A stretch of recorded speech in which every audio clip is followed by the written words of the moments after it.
আসসালামু আলাইকুম বন্ধুরা, কেমন আছেন? আশা করি ভালোই আছেন। তো আমি চলে আসলাম আজকে হাতিঝিলে। তো হাতিঝিলে সৌন্দর্য আপনাদেরকে দেখাবো, আপনাদের সাথে শেয়ার করব। তো এই যে দেখতেই পারছেন হাতি, এইটার কারণেই মূলত নাম হয়েছে হাতিঝিল। তো এখানে দেখতেই পারছেন প্রচুর মানুষ হয়, আর আগের থেকে জায়গাটা অনেক সৌন্দর্য করছে। তো আগে আমরা হাতির মধ্যে ধরা যাইতো, এখন ধরা যায় না, এখন গার্ড দিয়ে দিছে।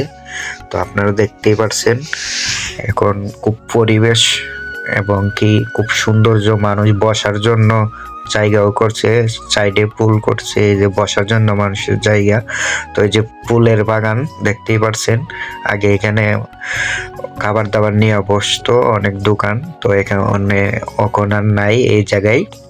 তো এটা যে রাস্তার মধ্যে দেখতে পারছেন, তো খুব সুন্দর জায়গাটা করছে, এখানেই আসে খুব ভালো লাগবে।